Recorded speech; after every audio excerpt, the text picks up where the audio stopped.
E começamos, então. Okay. Fechamos os nossos olhos, então.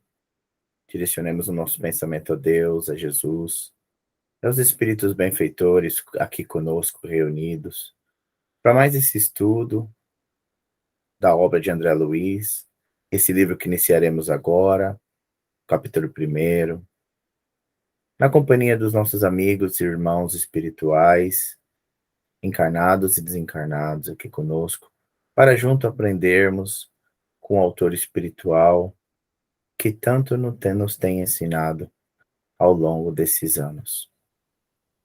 Agradecemos a oportunidade de estarmos aqui reunidos virtualmente, porém presentes, com o anseio de aprendermos, para que possamos aprender a ajudar-nos a nós mesmos e aos outros, os nossos irmãos, na caminhada da evolução, na vida, no dia a dia, enquanto estamos vivendo, enquanto vivemos em sociedade. Agradecemos por tudo, pelas bênçãos recebidas dos céus e pelo amor de Deus que a nós é sempre derramado através da sua graça e misericórdia. Amém. Que assim seja. Obrigada. Então. Eu estou na casinha do gnomo. Eu vou fazer aqui, então, o share.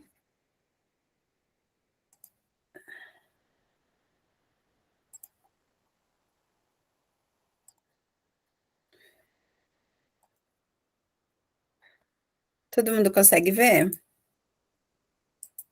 Tá bem pequenininho. Uhum. Tá bom assim? Tá ótimo. Tá. Então, a gente vai começar o estudo. Esse é o terceiro livro, né? A gente já estudou o Nosso Lar, os Mensageiros, e hoje a gente começa os Missionários da Luz. Este livro tem 20 capítulos, diferente dos outros dois que a gente estudou, que tinham 51 capítulos. E nesse livro, o André Luiz, ele fala, né, ele vai share com a gente os segredos da reencarnação, revelando a tarefa dos espíritos missionários encarregados desse processo. E ele afirma que a morte física não é o fim, e ele destaca essa importância, a importância do esforço próprio na luta pela nossa reforma íntima. Esses 20 capítulos passam sobre a continuação do aprendizado na vida espiritual, o perispírito como organização viva, moldando as células materiais, e a reencarnação orientada pelos espíritos superiores, e também tem aspectos diversos nas manifestações mediúnicas. Nesse livro, nós vamos aprender que a providência divina concede sempre ao homem novos campos de trabalho, através da renovação incessante da vida por meio da reencarnação. Eu só queria pedir para quem não estiver lendo ou fazendo nenhum comentário, deixar no silêncio, para não dar interferência do áudio, tá bom? Quem é que gostaria de ler, então, o primeiro capítulo? Na verdade, não é nem o primeiro capítulo, eu acho que essa parte aqui, deixa eu só passar rapidinho, desculpa, é a introdução. É a introdução do Emmanuel, eu acho. Quem falou que pode ler? Eu. Então, pode ler, fala, por favor.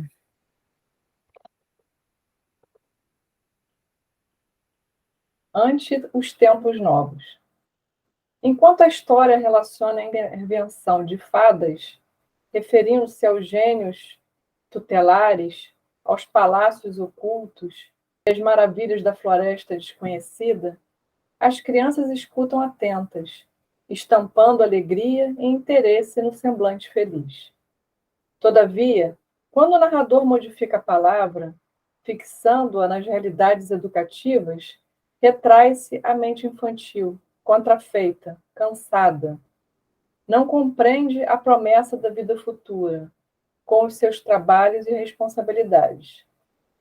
Os corações ainda tenros amam o sonho, aguardam o heroísmo fácil, estimam o menor esforço, não entendem de pronto o labor divino da perfeição eterna e, por isso, afastam-se do ensinamento real, admirados, espantadiços.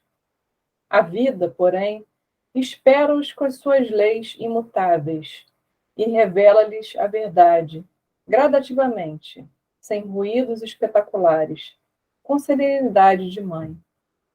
As páginas de André Luiz recordam essa imagem. Enquanto os espíritas sábios e benevolentes trazem a visão celeste, alargando o campo das esperanças humanas, todos os companheiros encarnados nos ouvem, estáticos, venturosos. É a consolação sublime, o conforto desejado. Congregam-se os corações para receber as mensagens do céu.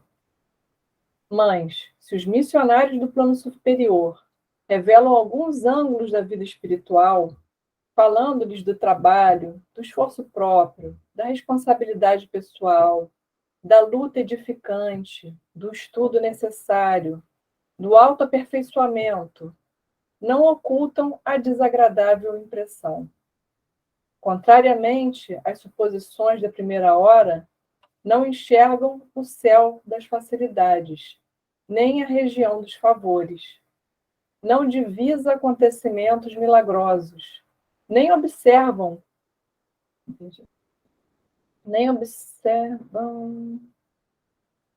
cadê? A beatitude repousante. Ao invés do paraíso próximo, sentem-se nas vizinhanças de uma oficina incansável, onde o trabalhador não se levará pela mão beijada do protecionismo, e sim à custa de si mesmo, para que deva à própria consciência a vitória ou a derrota. Percebem a lei imperecível que estabelece o controle da vida, em nome do eterno, sem falsos julgamentos. Compreendem que as praias de beleza divina e os palácios encantados da paz aguardam espíritos noutros continentes vibratórios do universo, reconhecendo, no entanto, que lhes compete suar e lutar, esforçar-se e aprimorar-se por alcançá-los, bracejando no imenso mar das experiências. A maioria espanta-se e tenta o recuo. Pretende um céu fácil, depois da morte do corpo, que seja conquistado por meras afirmativas doutrinais. Ninguém, contudo, perturbará a lei divina. A verdade vencerá sempre e a vida eterna continuará ensinando, devagarzinho, com paciência maternal. Ao espiritismo cristão cabe, atualmente, no mundo grandiosa e sublime tarefa. Não basta definir-lhe as características veneráveis de consolador da humanidade. São preciso também lhe revelar a feição de movimento libertador de consciências e corações. A morte física não é o fim. É pura mudança do capítulo no livro da evolução e do aperfeiçoamento. Ao seu influxo, ninguém deve esperar soluções finais e definitivas. Quando sabemos que 100 anos de atividade no mundo representam uma fração relativamente curta de tempo para qualquer edificação na vida eterna. Infinito campo de serviço aguarda a dedicação dos trabalhadores da verdade e do bem. Problemas gigantescos desafiam os espíritos valorosos, encarnados na época presente, com a gloriosa missão de preparar a nova era, contribuindo na restauração da fé viva e na extensão do entendimento humano. Urge socorrer a religião, sepultada nos arquivos teológicos dos templos de pedra, e amparar a ciência, transformada em gênio satânico da destruição. A espiritualidade vitoriosa percorre o mundo, regenerando-lhe as fontes morais, despertando a criatura no quadro realista de suas aquisições. Há chamamentos novos para o homem descrente.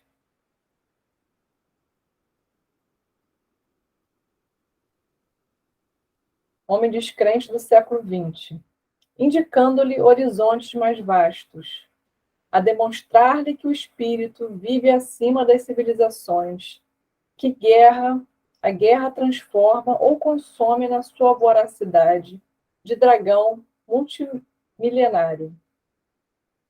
Ante os tempos novos, e considerando o esforço grandioso da renovação, se o concurso de todos os servidores fiéis da verdade e do bem, para que, antes de tudo, vivam a nova fé, melhorando-se e elevando-se cada um a caminho do mundo melhor, a fim de que a edificação do Cristo prevaleça sobre as meras palavras das ideologias brilhantes.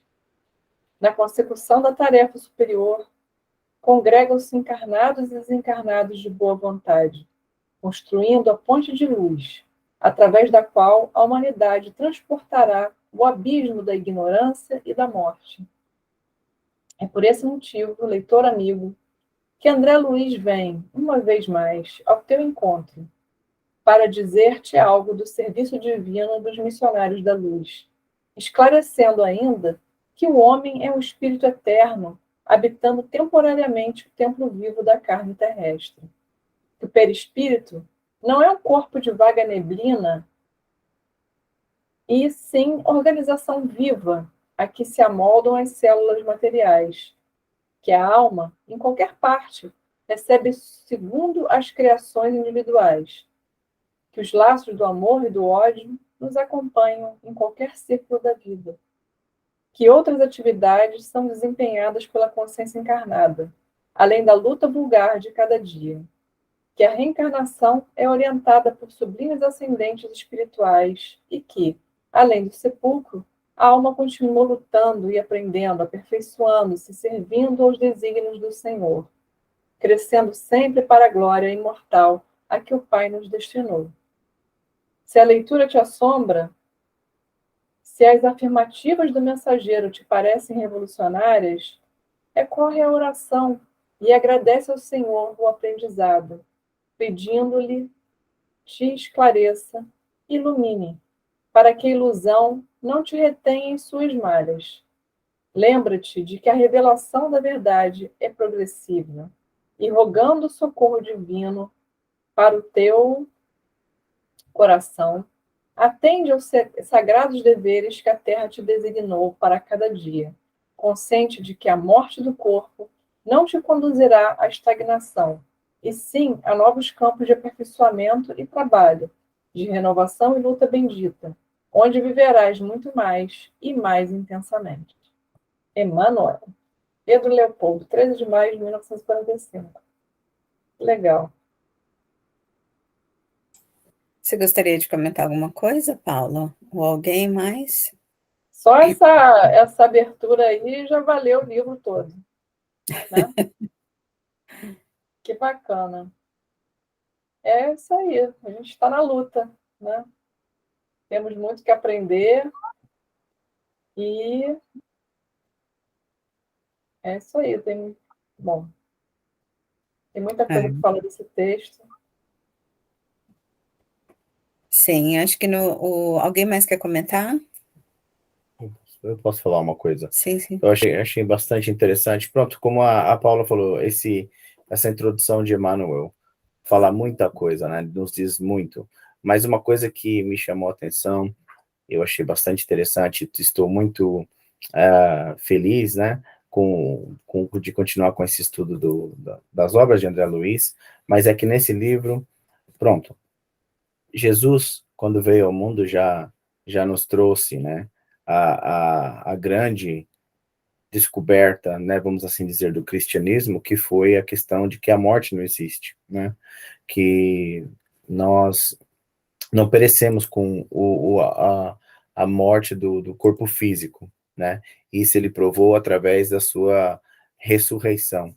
Mas o que é que foi a ressurreição de Cristo? Foi, na verdade, a materialização Jesus, quando, né, depois do Calvário, apareceu aos seus discípulos novamente, mas na forma de espírito materializado, né? Só que Jesus era tão, né, o espírito maior, né, tão iluminado e acima de, né, de todos nós aqui que estamos na Terra, que a materialização dele foi tão poderosa que ele podia ser tocado, né? Talvez não em primeira instância, né? Quando ele pediu a Maria de Madalena para não lhe tocar, mas depois houve sim, né? Pessoas que o tocaram para sentir, para ver que era ele mesmo, né?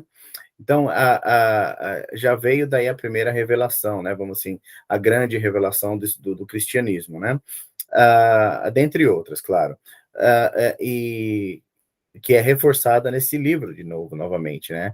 E eu achei também muito interessante que vamos também ver neste livro, pelo que Emmanuel nos diz, a questão do perispírito, que é o nosso corpo espiritual, né? E como ele se molda e como ele se interage com o corpo físico. Então, achei isso, assim, fantástico, que mal posso esperar para chegar nessas partes, para, né, para aprender um pouquinho mais de como são esses processos, porque são coisas que nos deixam curiosos, né? E quanto mais a gente ouve falar, escuta, lê e aprende, mais a gente quer aprender, né? Então eu estou bastante ansioso para chegar, né, para começarmos de vez esse estudo. Então mas era só isso que eu gostaria de dizer, foi um dos 2 pontos que eu achei fantástico nessa introdução de Emmanuel. Alguém mais quer comentar? Não? Eu gostei a maneira bom, Emmanuel é Emmanuel, né? Ele é bem sucinto, ele escreve uma linha e fala um texto, né? Na linha dele. Então, ele começa a introdução dele colocando como muitos de nós espera a facilidade, né? Espera, assim, que a gente vai patinar sempre numa rua asfaltada, retinha, né? E aí, quando começa a colocar uma rua assim mais esburacada, ou um uphill, subindo a ladeira, aí a gente já se apavora e muitas vezes desiste da, da patinada, né? Então, eu gostei de como ele nos lembra de que nada na vida é fácil, tudo é preciso trabalho, esforço, atenção, vontade, para ter o seu mérito, né? Então, ele já começa nos lembrando isso. E depois, eu também gostei aqui no final, quando ele fala, né, que quando ele começa a esclarecer sobre o que vai ser os Missionários da Luz, esse livro, e ele fala, assim, de vários aspectos, e ele começa a colocar que o perispírito não é um corpo de vaga neblina, né, e coloca que sim, ele é uma organização viva a que se amodam as células materiais, e a gente viu um pouco disso no livro anterior, nos últimos capítulos, quando a gente estava estudando o desencarne, né, eu já não me lembro o nome dele, depois fala aqui que a alma em qualquer parte recebe segundo as suas criações individuais, que os laços de amor e do ódio nos acompanham em qualquer círculo da vida. Olha como isso é importante e o quão importante voltando, o Leandro estava falando de Jesus, dos ensinamentos, quando Jesus falou, reconcilia-se com teu inimigo, não é? Porque a qualquer parte da vida, qualquer círculo da vida, o amor e o ódio nos acompanham. Que outras atividades são desempenhadas pela consciência encarnada, além da luta vulgar do dia a dia? Ou seja, nós temos sim a luta do dia a dia para o nosso sustento material, não é? Mas não é só isso. Então, isso é importante a gente lembrar e achar esse meio termo para a gente também conseguir usar do nosso tempo, não só o trabalho para se manter, não é? E depois ele vem aqui que a reencarnação é orientada por sublimes ascendentes espirituais e que, além do sepulcro, a alma continua lutando e aprendendo, aperfeiçoando-se e servindo aos desígnios do Senhor. Ou seja, mais uma vez, colocando aqui que a morte não existe, é apenas a continuação da vida, né? Então, aí a gente aqui, voltando a fazer o share. Peraí. Entra no primeiro capítulo, né? Que é o psicógrafo. Quem gostaria de ler esse capítulo? Eu posso ler. O psicógrafo. Encerrada a conversação referente aos problemas de intercâmbio com os habitantes da esfera carnal, o instrutor Alexandre, que desempenha elevadas funções em nosso plano, dirigiu-me a palavra gentilmente. Compreendo seu desejo. Se quiser, poderá acompanhar-me ao nosso núcleo em momento oportuno. Sim, respondi encantado. A questão mediúnica é fascinante. O interlocutor sorriu benevolentemente e concordou. De fato, para quem lhe examine os ascendentes morais. Marcou-se mais tarde à noite, marcou-se mais tarde a noite de minha visita e esperei os ensinamentos práticos alimentando indisfarçável interesse. Surgida a oportunidade, vali-me da prestigiosa influência para ingressar no espaçoso e velho salão, onde Alexandre desempenha atribuições na chefia. Dentre as dezenas de cadeiras dispostas em filas, somente 18 permaneciam ocupadas por pessoas terrestres, autênticas. As demais atendiam a massa invisível aos olhos comuns do plano físico. Grande assembleia de almas sofredoras, público extenso e necessitado. Reparei que fios luminosos dividiam os assistentes da região espiritual em turmas diferentes. Cada grupo exibia características próprias. Em torno das zonas de acesso, postavam-se corpos de guarda, e compreendi, pelo vozerio do exterior, que também ali a entrada dos desencarnados obedecia a controle significativo. Só antes de continuar aqui, para dar o contexto, eles estão aqui numa reunião mediúnica, né? As entidades necessitadas, admitidas ao interior, mantinham discrição e silêncio. Entrei cauteloso, sem despertar atenção na assembleia que ouvia, emocionadamente, a palavra generosa e edificante de operoso instrutor da casa. Grandes números de cooperadores velavam atentos, e, enquanto o devotado mentor falava com o coração nas palavras, os 18 companheiros encarnados demoravam-se em rigorosa concentração do pensamento elevado a objetivos altos e puros. Era belo sentir-lhes a vibração particular. Cada qual emitia raios luminosos, muito diferentes entre si, na intensidade e na cor. Esses raios confundiam-se à distância aproximada de 60 centímetros dos corpos físicos. Estabeleciam uma corrente de força, bastante diversa das energias de nossa esfera. Essa corrente não se limitava ao círculo movimentado. Em certo ponto, despejava elementos vitais, à maneira de fonte miraculosa, com origem nos corações e nos cérebros humanos que aí se reuniam. As energias dos encarnados casavam-se aos fluidos vigorosos dos trabalhadores de nosso plano de ação, congregados em vasto número, formando precioso armazém de benefícios para os infelizes, extremamente apegados ainda às sensações fisiológicas. Semelhantes forças mentais não são ilusórias, como pode parecer ao raciocínio terrestre, menos esclarecido quanto às reservas infinitas de possibilidades além da matéria mais grosseira. Detinha-me na observação dos valores novos de meu aprendizado, quando meu amigo, terminada a dissertação consoladora, me solicitou a presença nos serviços mediúnicos. Demonstrando-se interessado no aproveitamento integral do tempo, foi muito comedido nas saudações. Não podemos perder os minutos, informou. E, designando o reduzido grupo de 6 entidades próximas, esclareceu. Esperam ali os amigos autorizados. A comunicação? Indaguei. O instrutor fez um sinal afirmativo e acrescentou. Nem todos, porém, conseguem o intuito à mesma hora. Alguns são obrigados a esperar semanas, meses, anos. Não supunha tão difícil a tarefa, aduzi espantado.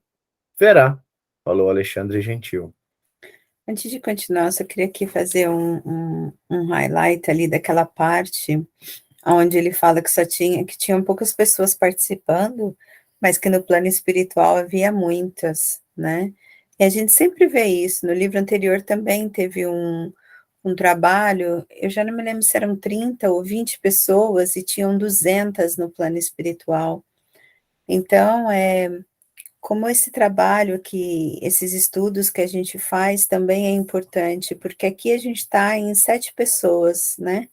Mas só Deus sabe, no plano espiritual, quantos não estão conosco aprendendo, ouvindo, até intuindo em comentários, em dúvidas, né? Às vezes eles ouvem e falam assim, peraí, eu não entendi, deixa eu falar ali para ver se ela passa a minha dúvida, né? Então, o quão interessante é isso, porque eles sempre falam disso, e o quão importantes são esses estudos, o trabalho, né? Chico mesmo, até sozinho ele fazia, mesmo que não tivesse ninguém, né? Ele sentava lá, dava hora, ele abria o caderninho dele e fazia o estudo em voz alta, porque ele sabia que ele não estava sozinho, né? E dirigindo-se para um rapaz que se mantinha em profunda concentração, cercado de auxiliares de nosso plano, explicou atencioso. Temos 6 comunicantes prováveis, mas na presente reunião apenas compareceu um médium em condições de atender. Desde já, portanto, somos obrigados a considerar que o grupo de aprendizes e obreiros terrestres somente receberá o que se relacione com o interesse coletivo. Não há possibilidade para qualquer serviço extraordinário. Julguei que o médium fosse a máquina acima de tudo, ponderei. A máquina também gasta, observou o instrutor, e estamos diante de maquinismo demasiadamente delicado.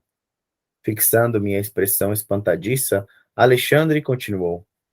Preliminarmente, devemos reconhecer que nos serviços mediúnicos preponderam os fatores morais. Neste momento, o médium, para ser fiel ao mandato superior, necessita clareza e serenidade, como o espelho cristalino de um lago. De outro modo, as ondas de inquietude perturbariam a projeção de nossa espiritualidade sobre a materialidade terrena. Como as águas revoltas não refletem as imagens sublimes do céu e da natureza ambiente. Indicando o médium, prosseguiu o orientador com voz firme. Esse irmão não é um simples aparelho. É um espírito que deve ser tão livre quanto o nosso e que, a fim de se prestar ao intercâmbio desejado, precisa renunciar a si mesmo, com abnegação e humildade, primeiros fatores na obtenção de acesso à permuta com as regiões mais elevadas. Necessita calar para que outros falem, dar de si próprio para que outros recebam. Em suma, deve servir de ponte, onde se encontrem interesses diferentes. Sem essa compreensão consciente do espírito de serviço, não poderia atender aos propósitos edificantes. Naturalmente, ele é responsável pela manutenção dos recursos interiores, tais como a tolerância, a humildade, a disposição fraterna, a paciência e o amor cristão. Todavia, precisamos cooperar no sentido de manter-lhe os estímulos de natureza exterior, porque se o companheiro não tem pão, nem paz relativa, se lhe falta assistência nas aquisições mais simples, não poderemos exigir-lhe a colaboração redundante em sacrifício. Nossas responsabilidades, portanto, estão conjugadas nos mínimos detalhes da tarefa a cumprir. Raiando-me a ideia de que o médium deveria esperar, satisfeito, a compreensão divina, Alexandre ponderou. Consideremos, contudo, meu amigo, que ainda nos encontramos em trabalho incompleto. A questão de salário virá depois. Neste ponto da conversação, convidou-me à aproximação do aparelho mediúnico e, colocando-lhe a destra sobre a fronte, exclamou: Observe, estamos diante do psicógrafo comum. Antes do trabalho a que se submete neste momento, nossos auxiliares já lhe prepararam as possibilidades para que não se lhe perturbe a saúde física. A transmissão da mensagem não será simplesmente tomar a mão. Há processos intricados, complexos. Alguém quer comentar alguma coisa, alguma pergunta antes de continuar? Algum comentário? Tá tudo bem? Tá ok? Então, vamos continuar. E, ante minha profunda curiosidade científica, o orientador ofereceu-me o auxílio magnético de sua personalidade vigorosa e passei a observar, no corpo do intermediário, grande laboratório de forças vibrantes. Meu poder de apreensão visual superara os raios-x com características muito mais aperfeiçoadas. As glândulas do rapaz transformaram-se em núcleos luminosos, à guisa de perfeitas oficinas elétricas. Detive-me, porém, na contemplação do cérebro em particular. Os condutores medulares formavam um extenso pavio, sustentando a luz mental como chama generosa de uma vela de enormes proporções. Os centros metabólicos infundiam-me surpresas. O cérebro mostrava fulgurações nos desenhos caprichosos. Os lobos cerebrais lembravam correntes dinâmicas.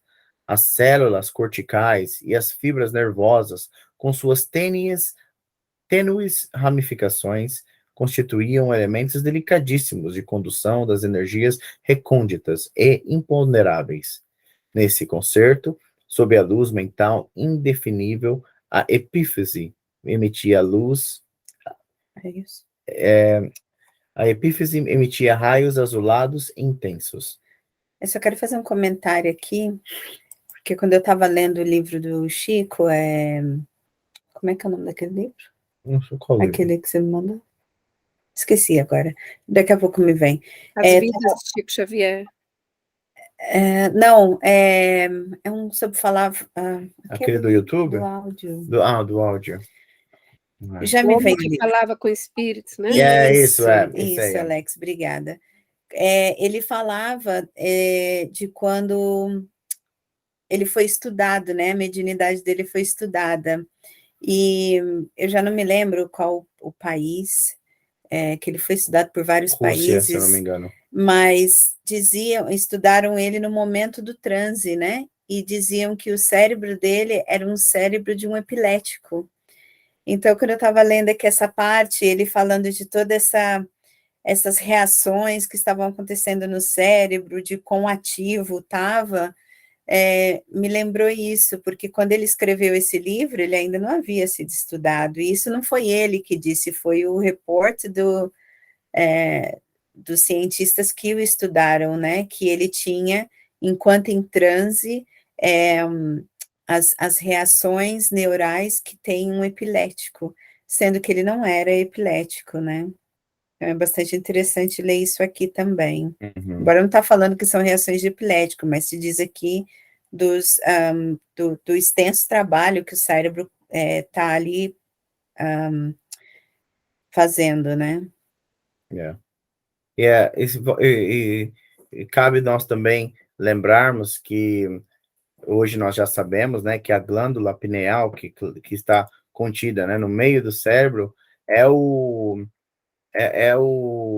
nosso sistema, né, de hardware, vamos assim dizer, né, físico, que conecta com o espiritual, né, que é através da glândula pineal que nós conseguimos abrir a nossa percepção, né, e para nós que somos médiums, né, conectarmos com os nossos, né, benfeitores espirituais e com aqueles irmãos que vão nos passar, né, mensagens, sejam elas através da psicografia ou da psicofonia, né? Então é muito interessante ver isso. Não só a intuição, até médiuns não ostensivos, né? É a conexão com o mundo espiritual. Sim, com certeza. Todos. Então, vou continuar. Observação perfeita? Indagou o instrutor, interrompendo-me o assombro. Transmitir mensagens de uma esfera para outra no serviço de edificação humana, continuou, demanda esforço, boa vontade, cooperação e propósito consistente. É natural que o treinamento e a colaboração espontânea do médium facilite o trabalho. Entretanto, de qualquer modo, O serviço não é automático, requer muita compreensão, oportunidade e consciência. Estava admirado. Acredita que o intermediário, perguntou, possa improvisar o estado receptivo? De nenhum modo. A sua preparação espiritual deve ser incessante. Qualquer incidente pode perturbar-lhe o aparelhamento sensível, como uma pedrada que interrompe o trabalho da válvula receptora. Além disso, a nossa cooperação magnética é fundamental para a execução da tarefa. Examine atentamente. Estamos notando as singularidades do corpo perispiritual.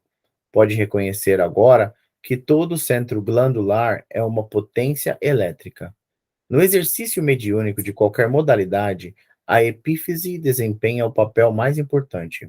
Através de suas forças equilibradas, a mente humana intensifica o poder de emissão e recepção de raios peculiares à nossa esfera. É nela, na epífise, que reside o sentido novo dos homens. Entretanto, na grande maioria deles, a potência divina dorme embrionária. Eu só quero dizer que, se eu não me engano, a epífise que ele está dizendo é exatamente a glândula pineal. Ah, tá vindo dizendo.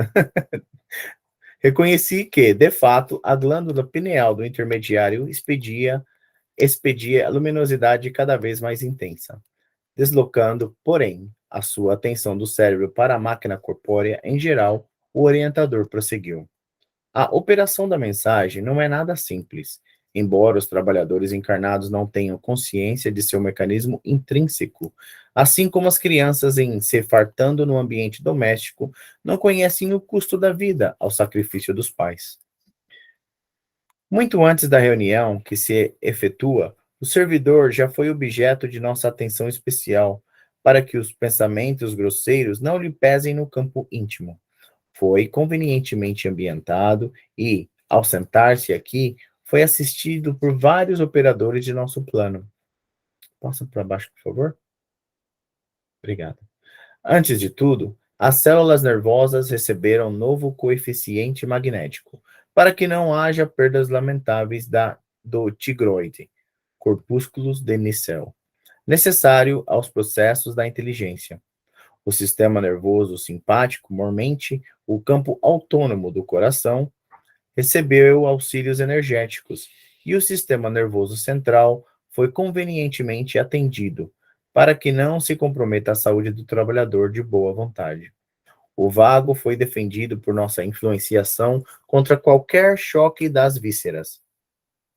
As glândulas suprarrenais receberam acréscimo de energia para que se verifique acelerada produção de adrenalina, de que precisamos para atender o dispêndio eventual das reservas nervosas. Nesse instante, vi que o médium parecia quase desencarnado. Suas expressões grosseiras, de carne, haviam desaparecido ao meu olhar, tamanha a intensidade da luz que o cercava, oriunda de seus centros perispirituais. Após longo intervalo, Alexandre continuou. Sob nossa apreciação, não temos o arcabouço de cal, revestido de carboidratos e proteínas, mas outra expressão mais significativa do homem imortal, filho do Deus eterno. Repare, nesta anatomia nova, a glória de cada unidade minúscula do corpo. Cada célula é um motor elétrico que necessita de combustível para funcionar, viver e servir. Despreocupado de meu assombro, o instrutor mudou de atitude e considerou. Interrompamos as observações. É necessário agir. Acenou para um dos seis comunicantes. O mensageiro aproximou-se contente. Calisto, falou Alexandre em tom grave, temos 6 amigos para o intercâmbio. Todavia, as possibilidades são reduzidas. Escreverá apenas você. Tome seu lugar. Recorde sua missão consoladora e nada de particularismos pessoais. A oportunidade é limitadíssima e devemos considerar o interesse de todos. Depois de cumprimentar... Peraí. Alguém quer comentar alguma coisa aqui antes da gente começar com a manifestação do Calisto? Não. É muito interessante aqui quando ele fala desse trabalho em equipe, né? Porque é claro que o médium não é nada sem os espíritos, né? mas o quanto o médium que quer trabalhar a sua mediunidade tem que se preparar, não é? Tem que se preparar e ele é muito claro ali, não se prepara apenas naquele dia, né? Se coloca pronto para aquele dia. É uma preparação incessante. E é importante a gente pensar, quando se fala em médium, em todos nós, né? Ostensivo ou não, seja o médium que passe, que psicografe, seja o médium que faça psicofonia, seja o médium vidente, ou seja apenas o nós que no dia a dia intuímos, no trabalho, em casa, porque somos todos médiums, não é? Estamos em constante comunicação com o plano espiritual.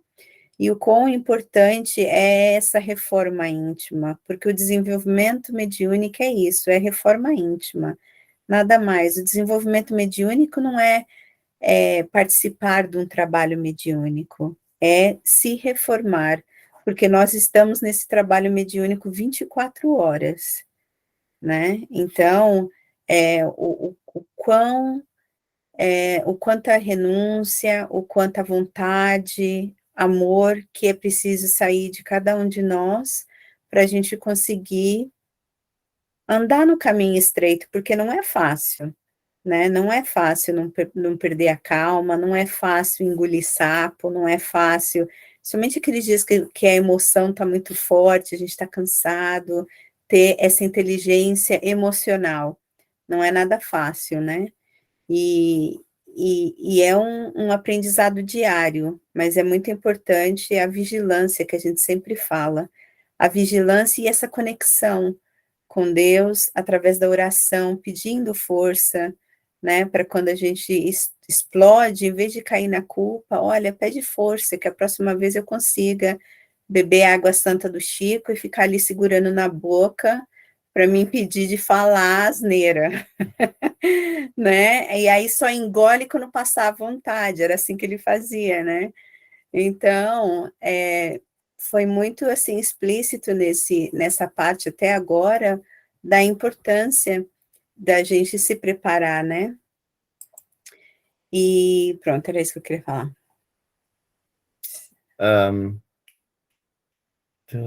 Acho que é aqui, ó. Fia, sim, depois de Ah, não, cumprimentar. é aqui, ó.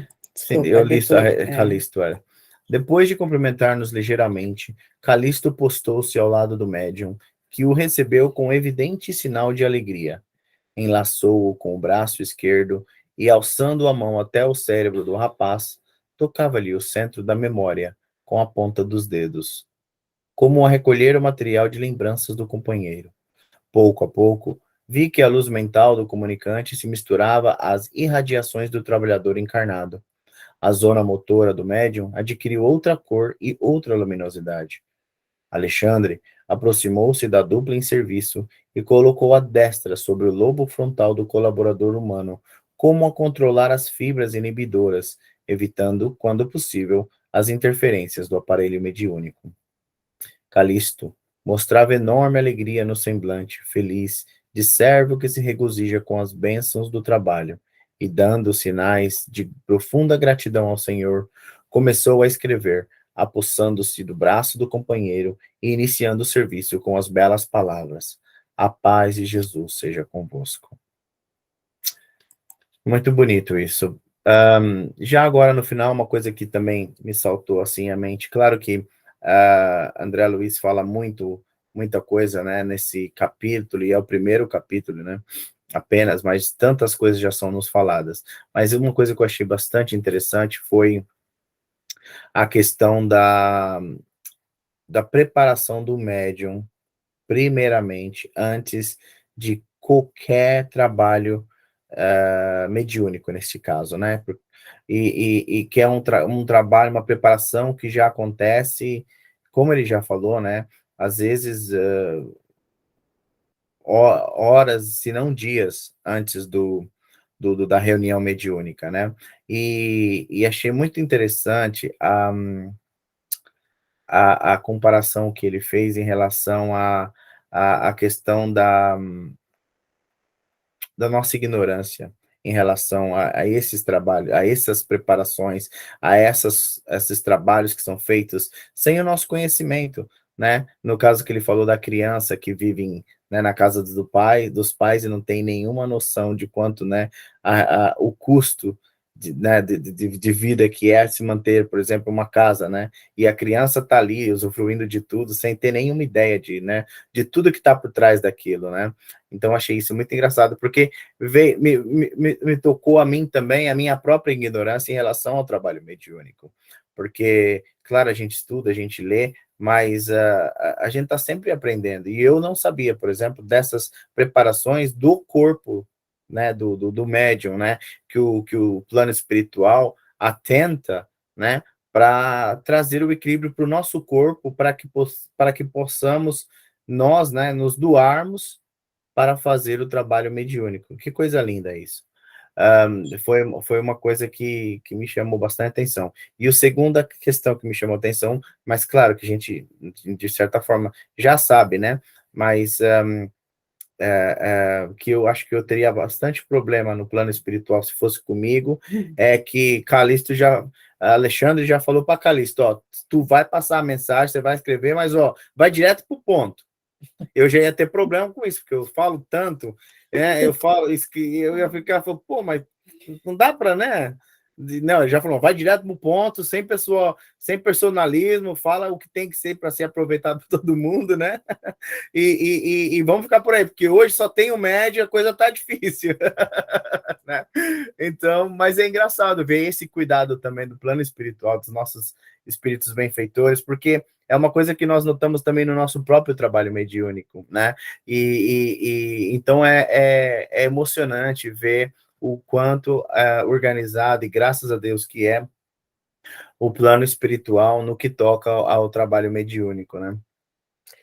Por isso a importância da gente se preparar, pelo menos nas 48 horas, né, antes da reunião mediúnica, e até, assim, como envolve muito, né, o nosso corpo, né, o nosso perispírito e tal, olhar a alimentação, né, não consumir carne, se possível, tentar ficar ali o máximo sintonizado, mas também observar o que você come, não beber álcool, e aqueles 15 minutinhos, né, que a gente combina de fazer, né, antes de começar a reunião, de sintonizar, né, ficar ali em silêncio, até mesmo para isso, para a gente conseguir ali estar presente, né, organicamente também, ao trabalho que a gente vai iniciar, de todas as formas. Então, essa preparação eu sinto cada vez mais, antes da reunião mediúnica, no domingo, que eu preciso me preparar cada vez mais cedo, né? Não só no dia, não só no dia anterior, mas essa reunião é no domingo, já na sexta-feira, já começar a ficar se preparando, porque é uma complexidade, né? Nossa, é tão profunda e complexa a preparação que a gente nem imagina, que eu fico até com vergonha, né? De estar ali na correria antes de começar a reunião, passando aspirador na casa, essas coisas assim. Então, eu tomei uma bronca do mentor, aquela bronca foi para mim, eu peguei para mim, uma das comunicações que foi dito que o preparo é muito importante, para ficar atento ao preparo, e aí eu comecei até a deixar coisas que eu fazia no domingo de manhã, fazer antes, no sábado, na sexta-feira, para não influenciar tanto.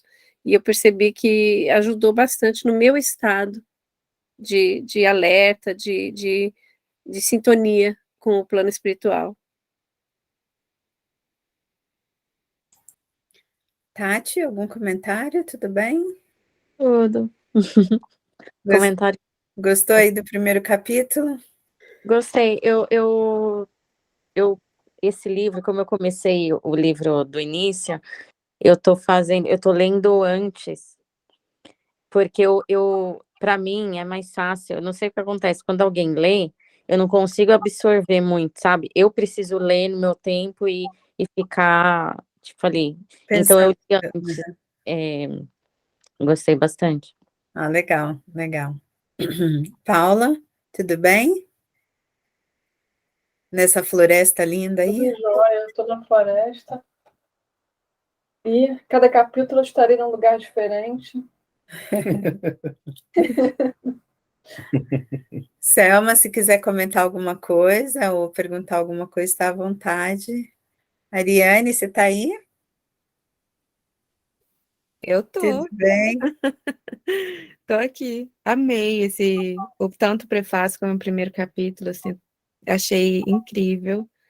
Eu gostei muito das explicações relacionadas à parte orgânica da mediunidade, que isso é muito interessante. Para mim, eu gosto dessa parte, né? Eu que trabalho na área de saúde, sempre gostei muito disso.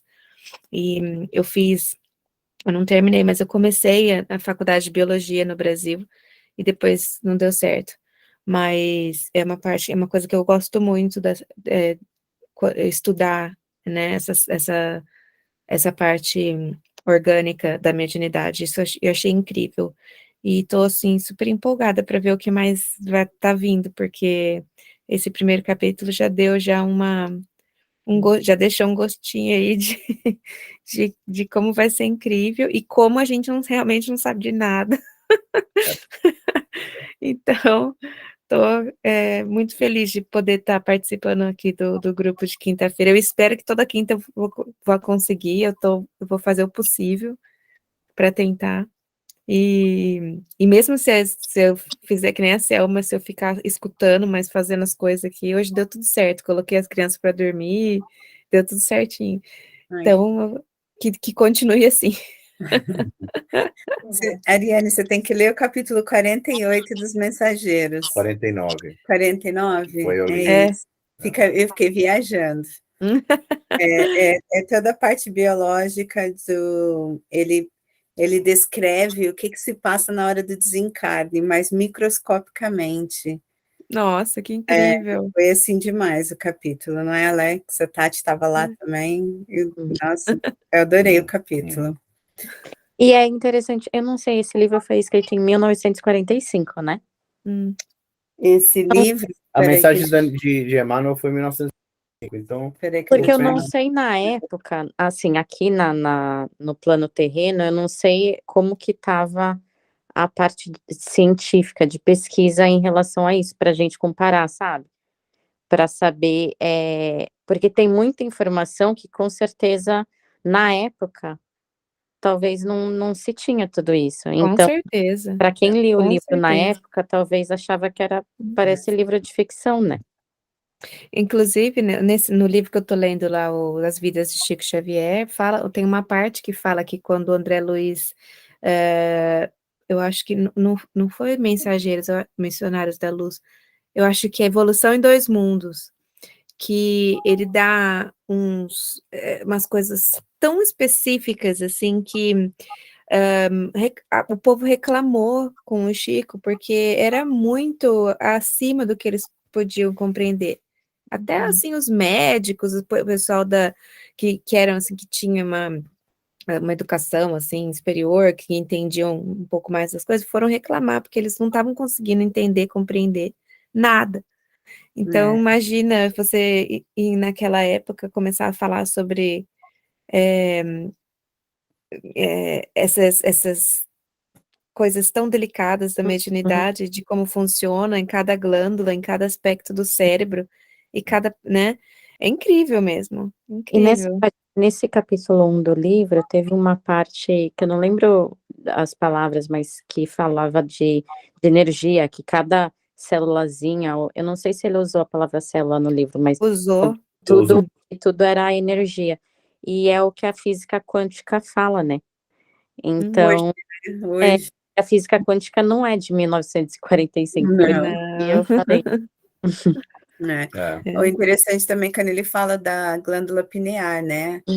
Faz poucos anos, né, que cientificamente se dá valor à glândula pineal, porque antigamente era um órgão que não fazia nada, né? Que ela cristalizava conforme a gente envelhecia, e ficava ali, era uma coisa que estava ali no meio do cérebro e que não tinha, enquanto criança ela liberava o growth hormone, mas depois disso ela já não tinha mais, ela cristalizava e não tinha mais uso nenhum. E hoje já se vê que não é bem assim, há estudos e estudos mostrando a importância da glândula pineal, né?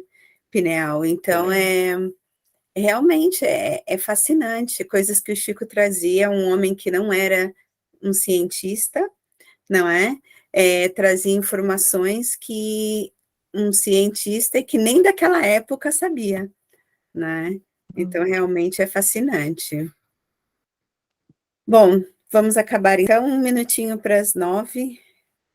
Ficamos com a empolgação aí para as cenas do próximo capítulo, na próxima quinta-feira.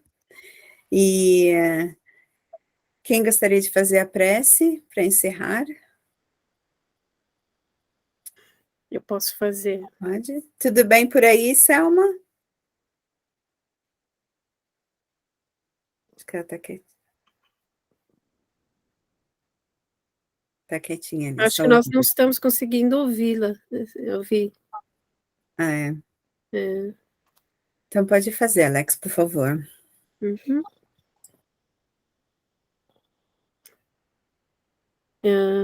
Deixa eu só tirar aqui a câmera.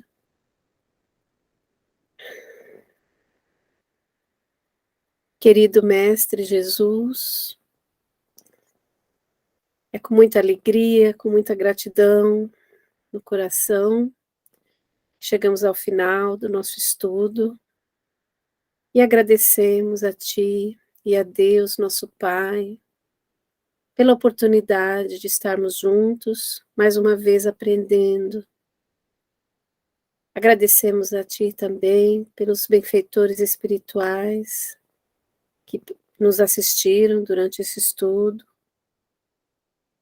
pela Tua luz que brilha sobre nós, e rogamos a Ti que essa luz continue a brilhar sobre cada um de nós, sobre nossos lares, e que ela se expanda, beneficiando nossos vizinhos, nossos irmãos necessitados ao nosso redor, e que daqui desse estudo, dessa congregação, nós possamos ter contribuído para a mudança da psicosfera terrestre, que possamos ter melhorado a psicosfera do nosso planeta.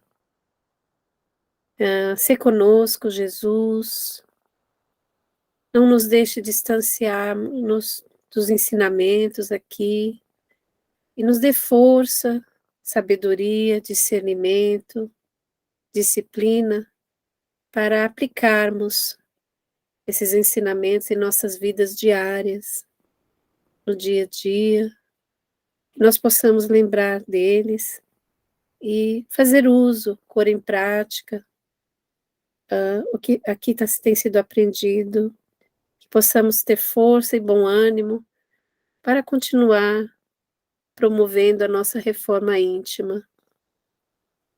Pedimos a Ti pelos nossos irmãos que não puderam estar conosco hoje, que recebam suas bênçãos, onde quer que estejam, que receba a Tua paz e a Tua luz.